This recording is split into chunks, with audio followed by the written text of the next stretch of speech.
Selamat sore Bapak Ibu Saudara-saudara yang dikasihi oleh Tuhan.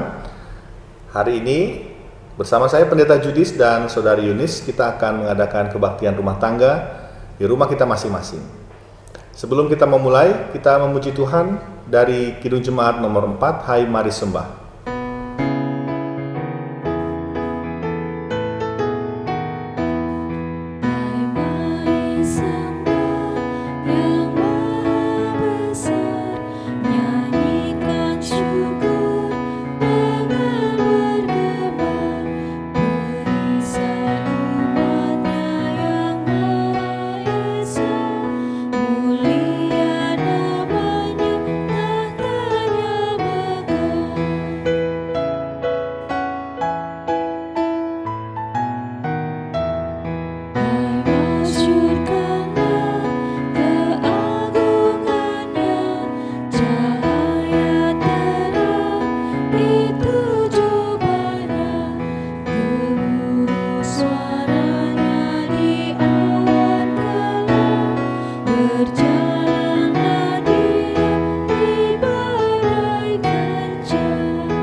Mari Bapak Ibu Saudara, kita memulai KRT kita hari ini dengan berdoa.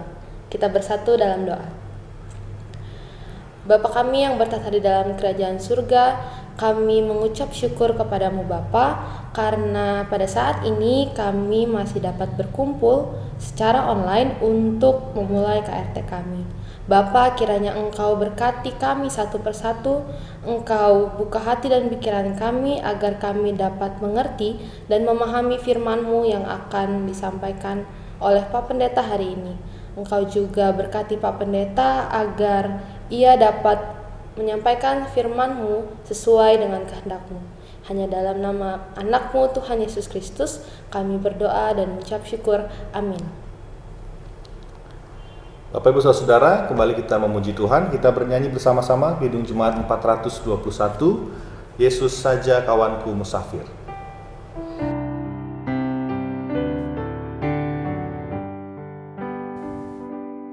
Yesus saja kawanku musafir, dengan Yesus jalanku senang, jalan dan tujuan dalam Dia, hati dan hidupku pun tenang, hati dan hidupku pun tenang.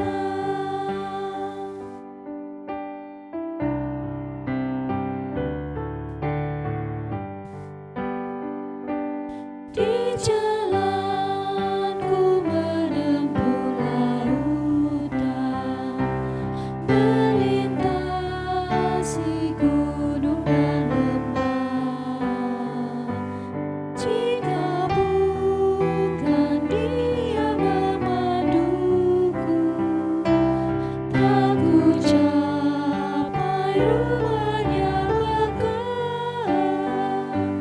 tak ku capai rumahnya Bapa.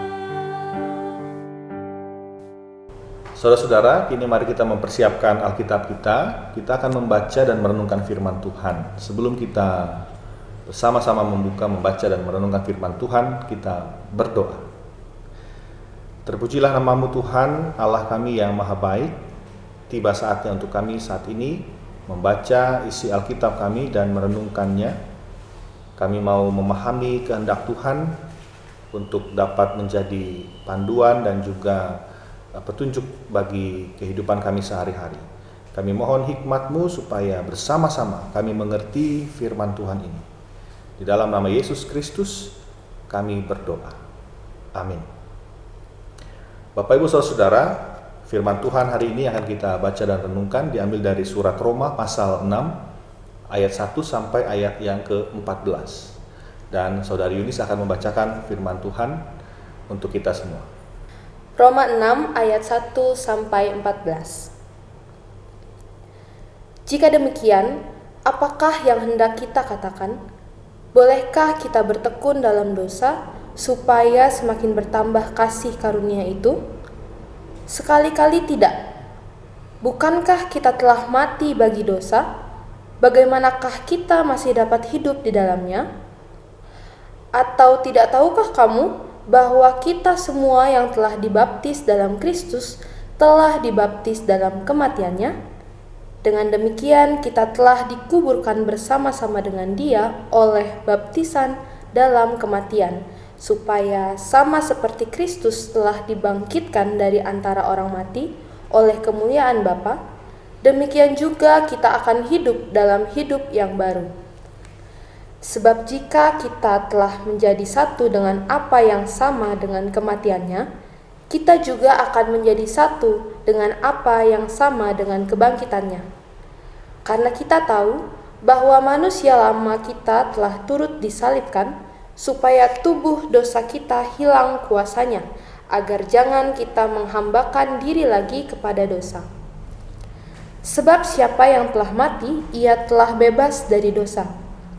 Jadi jika kita telah mati dengan Kristus, kita percaya bahwa kita akan hidup juga dengan Dia.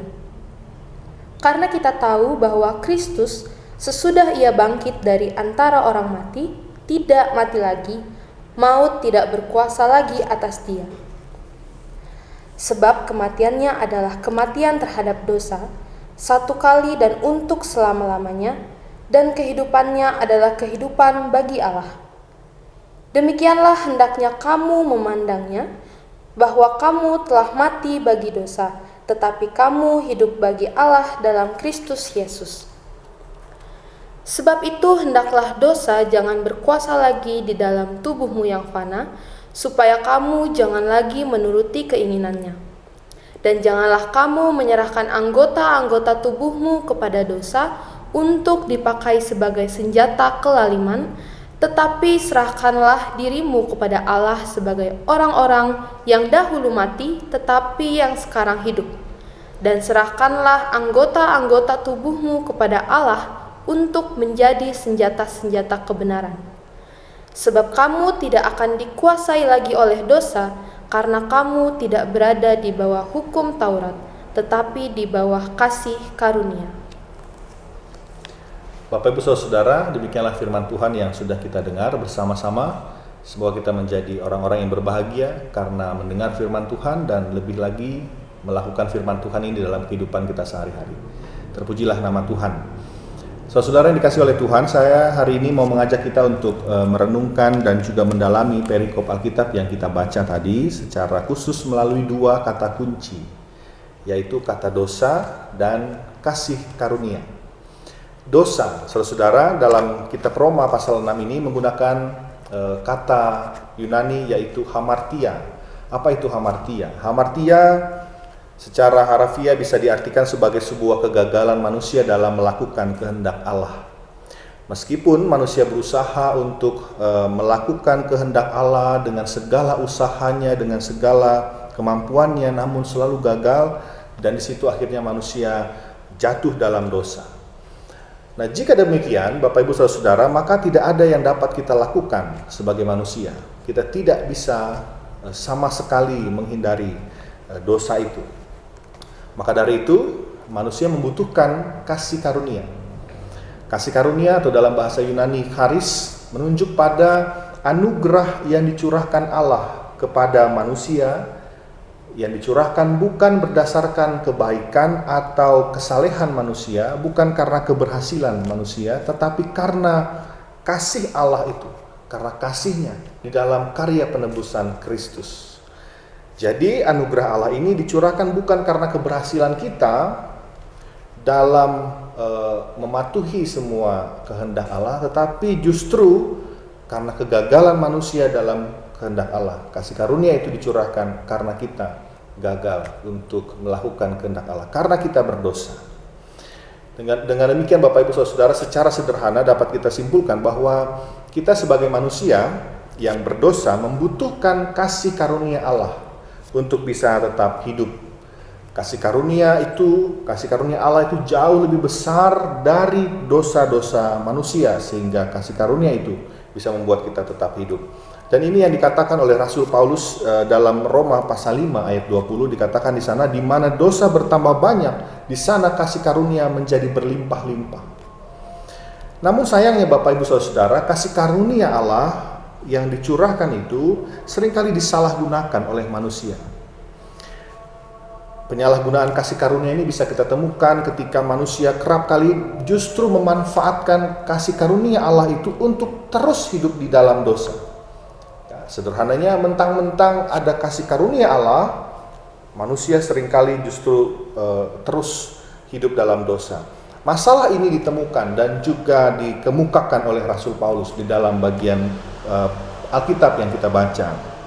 Masalah timbul ketika konsep kasih karunia itu disalahpahami, seolah-olah karena kasih karunia Allah jauh lebih besar daripada dosa manusia, maka ya sudah, manusia lebih baik hidup dalam dosa saja supaya kasih karunia Allah itu terus dicurahkan, bahkan dicurahkan secara berlimpah-limpah.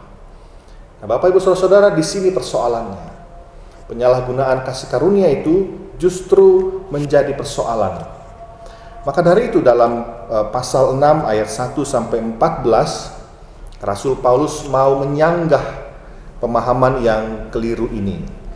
Ayat 1, Paulus mengungkapkan sebuah pertanyaan retoris.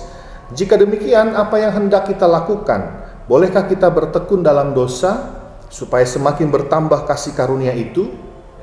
Pertanyaan ini saudara-saudara menegaskan pemahaman keliru dan praktik penyalahgunaan kasih karunia yang dilakukan, yang dimiliki oleh jemaat Tuhan pada saat itu.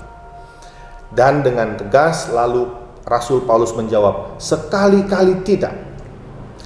Jawaban yang singkat, padat, jelas, dan tegas yang didasari oleh pemahaman bahwa sejatinya manusia itu seharusnya mati karena dosa-dosanya, dan oleh karena itu tidak dapat hidup dalam sesuatu yang membuat dia mati.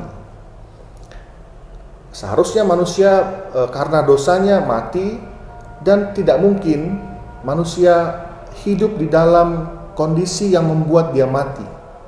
Maka seharusnya, dengan kata lain, tidak mungkin atau tidaklah seharusnya karena kasih karunia maka manusia terus bertekun dalam dosa. Tujuan utama kasih karunia Allah itu, saudara-saudara, yang dinyatakan dalam karya penebusan Kristus adalah agar setiap manusia yang seharusnya mati karena dosa itu kini mengenakan manusia baru. Manusia lamanya sudah hilang, sudah mati. Dan itu tujuan kasih karunia Allah. Bukan untuk membiarkan manusia tetap bertahan dalam keberdosaannya. Tujuan kasih karunia itu bukan untuk membiarkan manusia untuk terus melanggengkan perbuatan-perbuatan dosanya. Dengan demikian Bapak Ibu Saudara, konsekuensi etis dari kasih karunia Allah itu adalah ketika manusia yang sudah menerima kasih karunia Allah menggunakan seluruh hidupnya, memberikan dirinya untuk menjadi, kalau kata Paulus di sini, menjadi senjata kebenaran, bukan menjadi senjata kelaliman. Kita sebagai umat yang sudah menerima kasih karunia Allah melalui karya penebusan Kristus harus memberikan diri kita untuk dipakai untuk kemuliaan Allah, untuk kebaikan ilahi. Kita harus hidup bagi Allah di dalam Kristus. Bagaimana caranya, saudara? Paling sederhana, hiduplah dalam kasih. Hiduplah saling mengasihi. Hiduplah untuk membawa kebaikan bagi banyak orang di sekeliling kita, dimanapun kita berada. Jadikanlah hidup kita ini bermanfaat bagi sesama, bermanfaat bagi banyak orang, dan juga bagi seluruh ciptaan Tuhan. Hiduplah untuk menghadirkan damai sejahtera Allah dimanapun kita berada, dimanapun saudara-saudara berada. Terlebih saudara-saudara, di dalam kondisi kita pada saat ini, kita masih harus melawan pandemi COVID-19 yang tidak sama sekali bisa kita pastikan kapan wabah ini akan berakhir. Di tengah-tengah kondisi ini, yang paling perlu dilakukan adalah menjadi orang-orang yang menyatakan kasih, menjadi orang-orang yang memberlakukan kasih itu, mendatangkan kebaikan mendatangkan dan menghadirkan damai sejahtera Tuhan. Sehingga apa? Sehingga kasih karunia Allah yang sudah kita terima dalam Yesus Kristus Tuhan kita menjadi tidak sia-sia, menjadi berharga.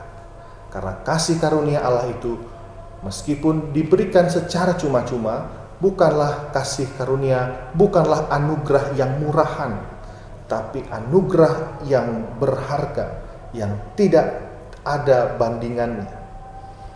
Dan anugerah yang seberharga itu ada dalam diri saudara-saudara dan saya, ada dalam kehidupan kita. Maka supaya itu menjadi berharga betul dan tidak sia-sia, hidup kita harus terus mengupayakan hidup yang membawa kebenaran, mengasihi, dan juga mendatangkan damai sejahtera. Bapak Ibu Saudara, semoga firman Tuhan ini bisa kita lakukan, bisa kita wujudkan dalam tindakan-tindakan nyata di keseharian kita.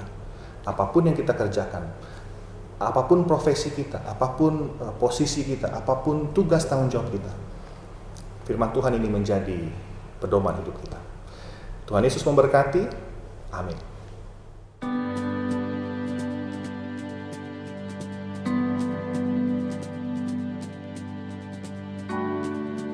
Apa benar kita sudah bisa kembali beribadah tatap muka di gedung gereja? Shalom Ibu Bapak Saudara dikasihi oleh Tuhan kita Yesus Kristus. Apa kabar? Saya berharap kita semua dalam keadaan baik. Memang tidak terasa sudah 3 bulan kita tidak beribadah secara langsung bertatap muka di gedung gereja. Kita menyadari bahwa pandemi COVID-19 belum selesai, belum berakhir.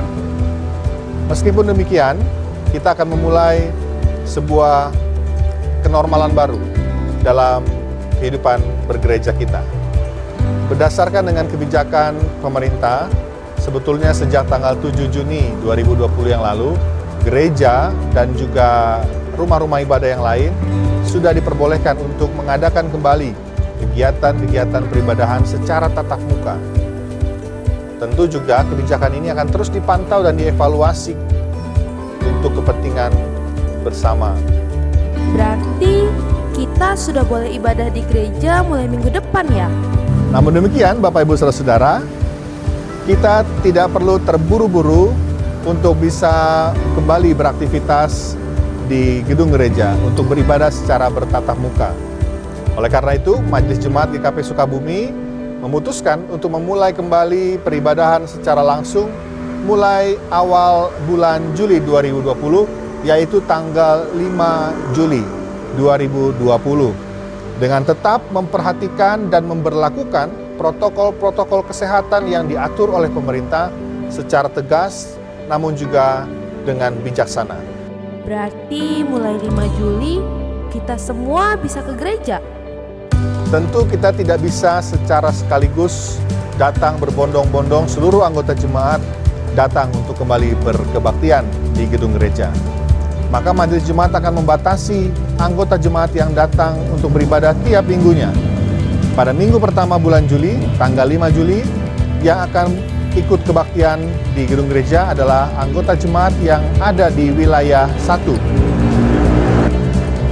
Pada minggu kedua bulan Juli, tanggal 12 Juli 2020, anggota jemaat yang akan berkebaktian adalah anggota jemaat yang ada di wilayah 2.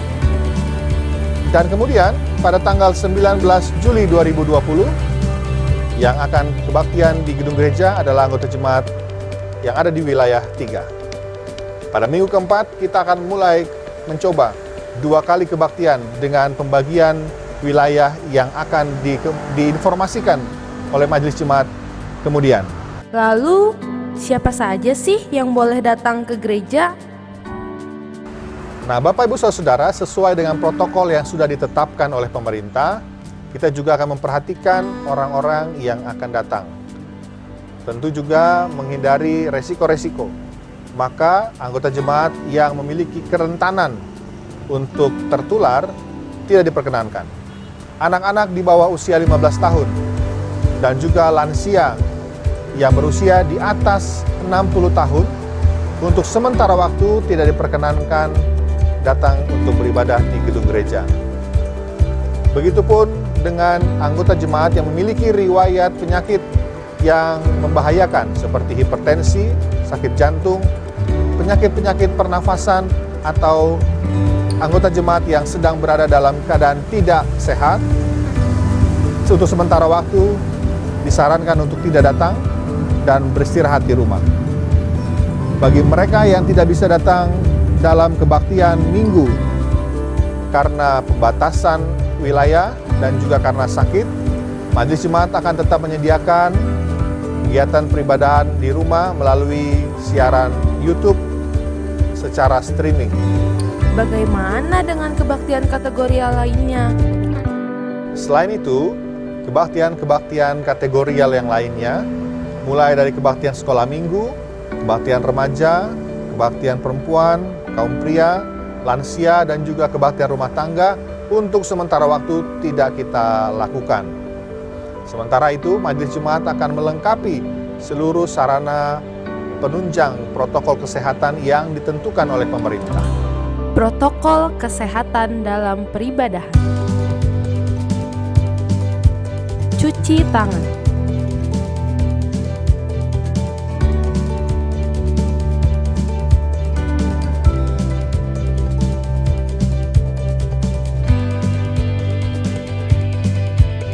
Sebelum masuk ke ruang ibadah, cuci tangan dulu ya di 3 tempat cuci tangan yang sudah tersedia. Tetap atur jarak ketika mengantri untuk mencuci tangan.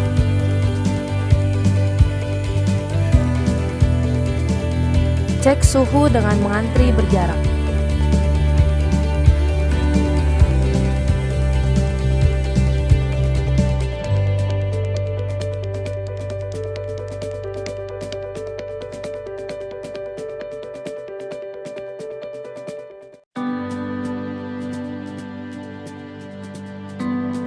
Selanjutnya, saudara-saudara bisa menuju pintu utama untuk melakukan pengecekan suhu tubuh.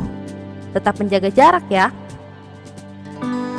Majelis Jemaat menyediakan hand sanitizer di depan pintu masuk.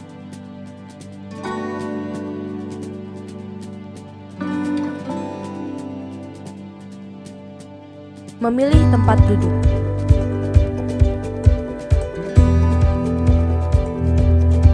Saat memilih tempat duduk, perhatikan pengaturan yang sudah dilakukan. Satu bangku hanya boleh diisi oleh 2 orang.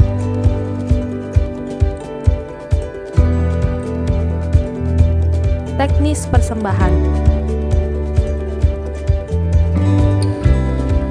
Saat melakukan persembahan, saudara-saudara dapat memasukkan persembahan ke beberapa kotak yang telah tersedia, karena tidak ada kantong persembahan yang akan diedarkan. Jemaat juga dapat memberikan persembahan dengan metode transfer ke nomor rekening gereja. Tidak ada salaman.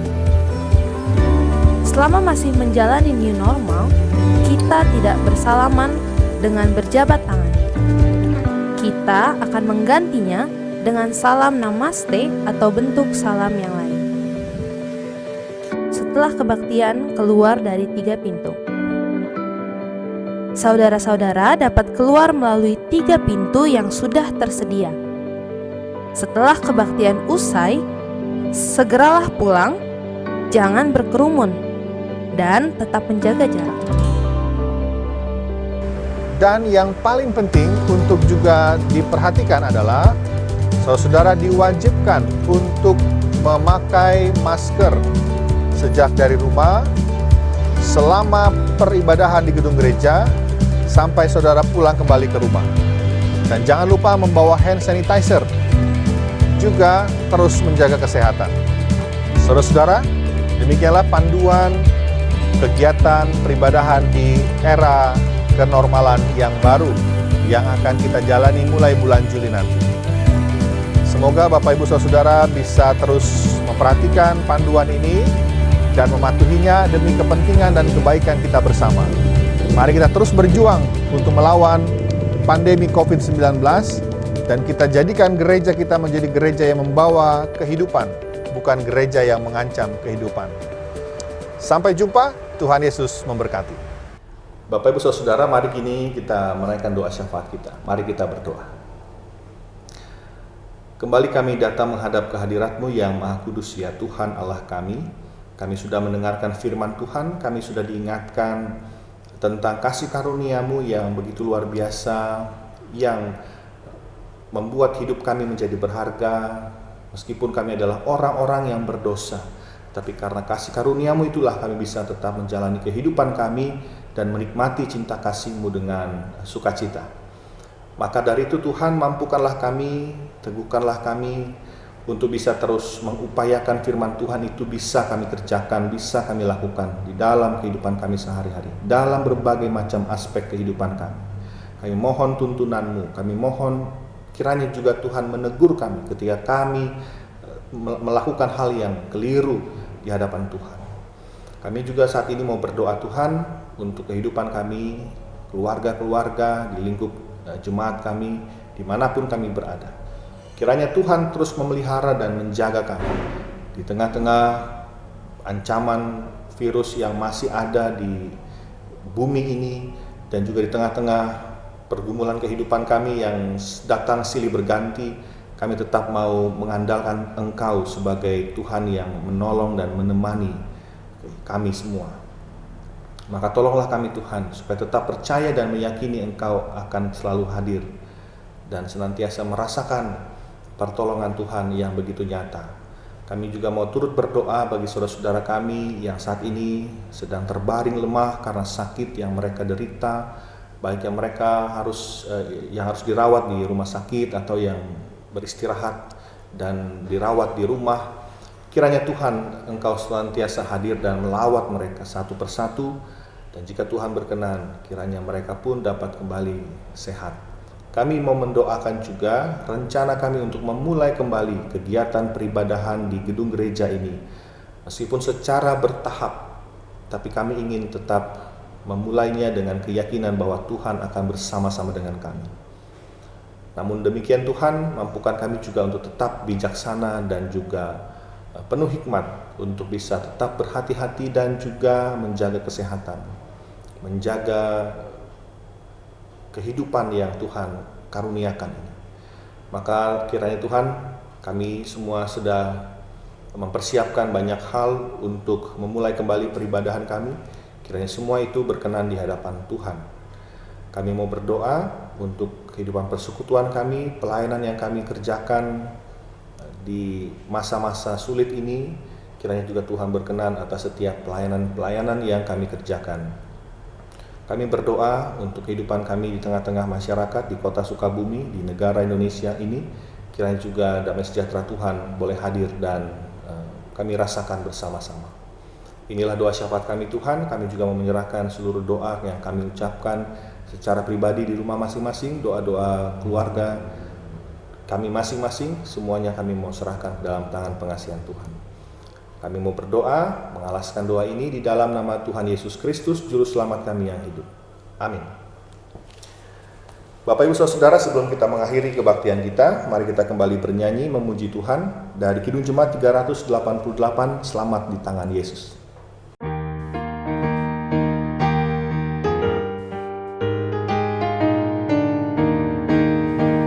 Selamat di tangan Yesus, aman pelukannya, dalam teduh kasih-Nya aku bahagia.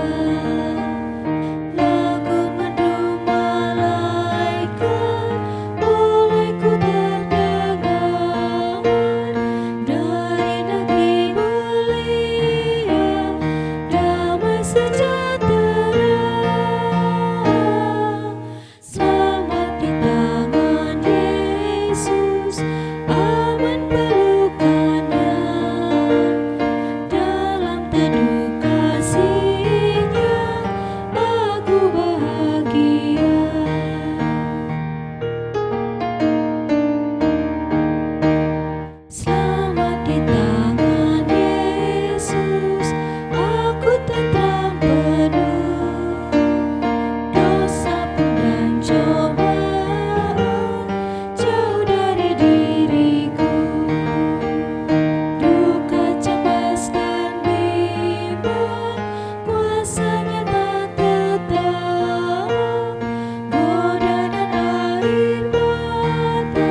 Bapak Ibu Saudara, kini mari kita menerima berkat Tuhan.